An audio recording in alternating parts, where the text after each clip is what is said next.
तो जय हिंद मेरे प्यारे प्यारे साथियों।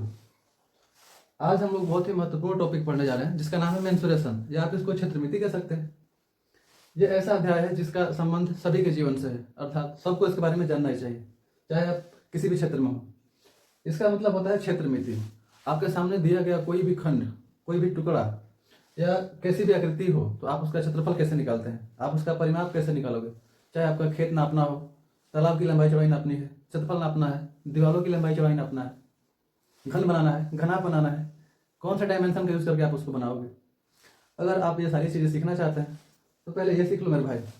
ये आपको आएगा तो वो भी आएगा, क्योंकि वो आना बिल्कुल जरूरी है, क्योंकि क्षेत्रमिति आपके जीवन का एक बहुत ही वाइटल पार्ट है, महत्वपूर्ण भाग है।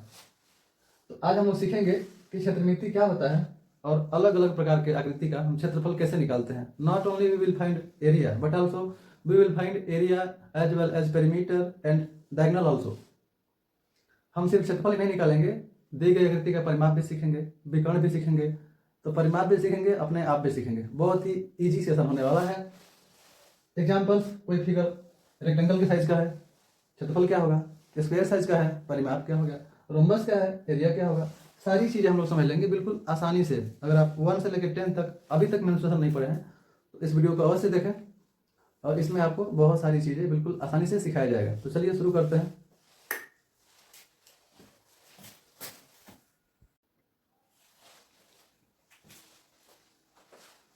तो मेरे भाई, उन सभी नामों में से हम लोग पिक किए हैं पहला नाम, जो कि है आयत।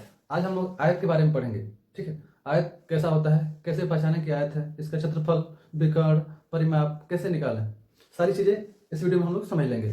So please stay here till last. मैंने एक आकृति बनाई है, आप इसको नेमिंग दे दो, नाम दी ABCD, आप कोई भी नाम लिख सकते हो। देखिए, इसका नाम है आयत। आयत कैसे पहचानते हैं, इसकी प्रॉपर्टी समझिए। पहला तो यह है कि उसमें 4 भुजाएं होनी चाहिए, क्योंकि चतुर्भुज है। दूसरा, आमने सामने की भुजाएं होनी चाहिए बराबर। अगर ये 6 है तो ये भी क्या होना चाहिए, 6। इसके सामने ये था तो बराबर हो गया, इसके सामने ये है तो ये भी आपस में क्या होना चाहिए, इक्वल। अगर ये 12 सेंटीमीटर है तो ये भी कितना हो जाएगा, 12 सेंटीमीटर। मैंने पहली बात क्या बताई कि 4 भुजाएं होनी चाहिए, और आमने सामने की जो भुजा है उस एक दूसरे के समांतर है, उसको इक्वल होना चाहिए। एक दूसरे के समांतर ये भी है, इसको बोलते हैं इक्वल। समांतर क्या होता है आप तो पढ़े होंगे, व्हाट इज पैरेलल लाइंस। तो 2 क्वालिटी हो गया। तीसरा, इसका जो इंटीरियर एंगल है इस फिगर का, ये जो कोण बन रहा है चारों, इसमें से अगर एक भी 90 डिग्री आपको दिख रहा है तब वो फिगर क्या हो सकता है, आयत। अगर चारों 90 दिखेगा तो भी आयत ही होगा। एक और चीज मैं क्लियर कर दूं कि कोई चतुर्भुज जिसका अगर एक भी कोण 90 है तो बाकी सभी 90 ही होंगे, ठीक है। ये भी 90, ये भी 90, ये भी 90। अब ध्यान समझिएगा, जब आयत के बाद हम जाएंगे वर्ग में तो उसमें भी यही चीजें दिखेंगी, उसके भी चारों कोण 90 डिग्री और आमने सामने की भुजा बराबर होगा। तो क्या अंतर होगा वर्ग में और आयत में, तो वो अंतर यही है कि वर्ग में चारों भुजाएं बराबर होंगी, आमने सामने तो होंगी ही, और वो चारों आपस में भी क्या होंगी, बराबर। जबकि आयत में ऐसा नहीं है। बस एक अंतर है कि आयत में आमने सामने की सिर्फ बराबर होगी, सभी आपस में बराबर नहीं होगी। बस एक अंतर था। तो आप आयत पहचान जाओगे, कोई भी कोण 90 डिग्री दिख गया, सिर्फ आमने सामने भुजाएं बराबर दिख रही हैं, 4 भुजाएं हैं, तो क्या हो गया, आयत हो गया। तो फिगर तो आप समझ लिए कि प्रत्येक कोण कितना हो, 90 डिग्री। कि प्रत्येक इसका कोण जो होता है 90 डिग्री होता है। आमने सामने की जो भुजाएं होती हैं पैरेलल होती है और आपस में बराबर भी होती है। ये किसके लिए हो गया, ये हो गया आयत के लिए, ठीक है।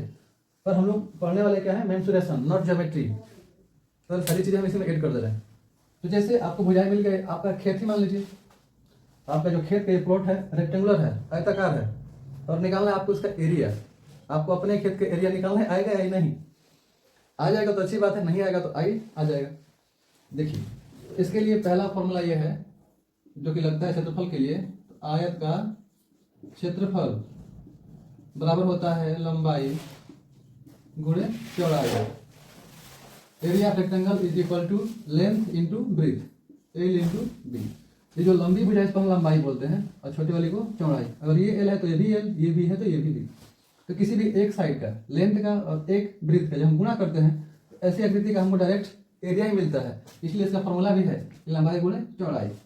तो देखते हैं बड़ी आसानी से, लंबाई कितना दे रखा है 12 और चौड़ाई कितना है 6 है।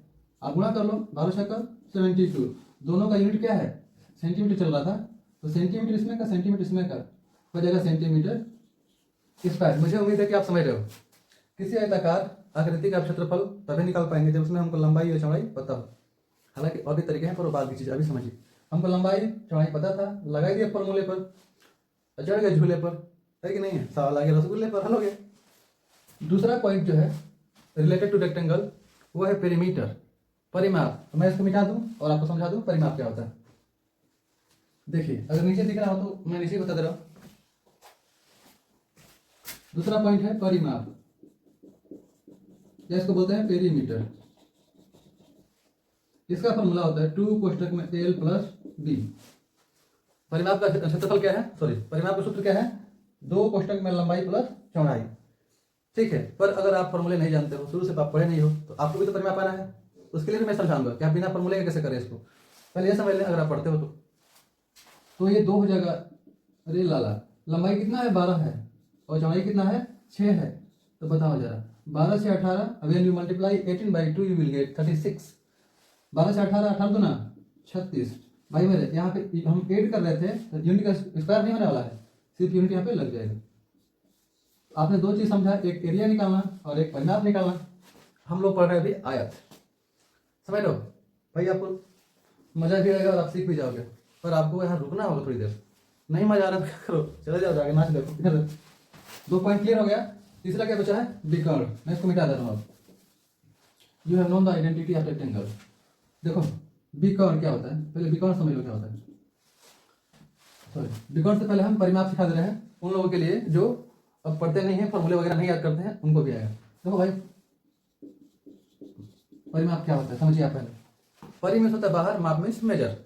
किसी भी दी गई आकृति का अगर आप बाहर बाहर माप ले रहे हो, नाप रहे हो उसको, तो वही परिमाप होता है। फॉर एग्जाम्पल देखो, ये आपका खेत था, आप सी वाले कोने पर खड़े हैं, जरूरी नहीं है आप कहीं भी खड़ सकते हैं, आपका खेत है कहीं भी। तो अगर आप यहाँ से चलना शुरू किए इधर या इधर कहीं भी, और चलते गए पूरा घूम करके वहीं पर आ गए जहाँ पर आपका इनिशियल पॉइंट था, प्रारंभिक बिंदु था, तो इसी को बोलते हैं परिमाप। तो आप सोचो जरा कैसे नापते हैं आप इसको। ऐसे गए, मान लो ये स्टेप है, फाल, ऐसे गए 6 फाल, घूम के गए 12 फाल, ऐसे गए 6 फाल, घूम के गए 12 फाल। तो आप क्या करने वाले थे, सबको जोड़ोगे तब ना परिमाप निकलेगा। देखो जरा, ये भी एक बार आ रहा है और यहाँ एक बार आ रहा है, कितने बार आ गया, 2 बार। तो आप इसको ऐसे लिखते हैं 12 + 12। ये भी 2 बार आ गया तो +6 + 6 ऐसे लिखते हैं जोड़ने के लिए। 12 कितनी बार आ रहा है, 2 बार। 6 कितनी बार आ रहा है, 2 बार। तो 2 लिख देंगे बाहर और 12 लिखेंगे 1 बार, मतलब 12 2 बार हो गया। 2 बार 6 था, 1 बार लिख देंगे 6। दोनों के लिए 2 बार यहाँ लग गया। ये तो फॉर्मूला था वहां पर कि 2 कोष्टक में लंबाई प्लस चौड़ाई। या ये भी मत लगाओ, आप जोड़ ही लो, 12 12 24 30 36 निकल जाए परिमाप। ठीक है, गांव वाले भी भाई समझे इस बात को, परिमाप समझ गए आप। अब बारी किसका है, अब बारी है विकर्ण का।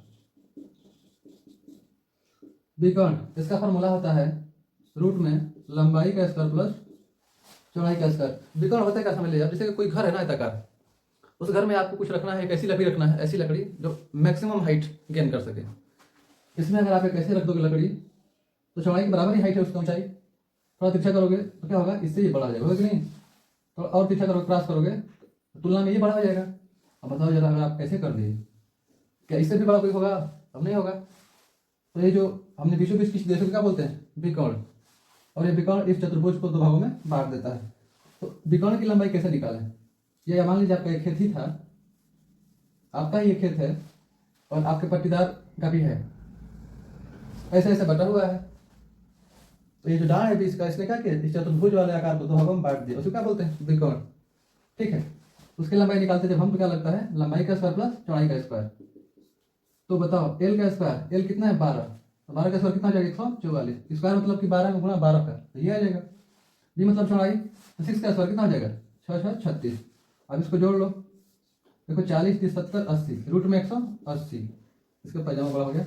यहाँ पर लगा दो सेंटीमीटर। तो ये रहा इसका विकर्ण, ये रहा परिमाप, ये रहा एरिया। उम्मीद है कि इस वीडियो में मैंने आपको रेक्टेंगल पूरा समझा दिया, और सारे टॉपिक खत्म करने के बाद जब इसमें धुरंधर सेट आएंगे मैथ्स के, तब आप चेक कर पाओगे कि आप कितने आग में हो, पानी में नहीं। ठीक है, थैंक यू।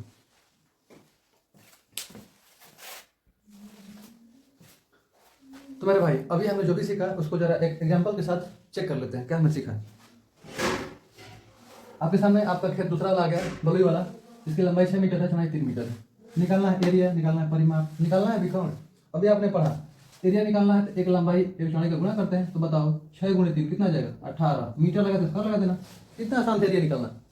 परिमाप क्या बोले, जोड़ के दोनों को 2 से गुणा कर देना, जोड़ के दोनों को 2 से गुणा कर देना, 6 और 3 9, 9 दूना 18। आपने क्या सीखा, कभी कभी परिमाप और क्षेत्रफल आपस में क्या होता है बराबर, है बराबर है, ये 18 मीटर स्क्वायर है, 18 मीटर है। विकर्ण एल का स्क्वायर बी का स्क्वायर, 6 का स्क्वायर कितना होता है 36, 3 का स्क्वायर कितना होता है 9, 36 9 45, रूट में है तो रूट में है 45, मीटर था मीटर। इतना ही इजी है, बाकी सब अगले सेशन में हम पढ़ेंगे। इसके अगले पार्ट में सेकंड वाला जो चतुर्भुज होगा, चाहे वर्ग या उनमें से कोई भी, पर एकदम खल्लास करेंगे ऐसे ही। ठीक है, मिलते हैं नेक्स्ट वीडियो में, बाय।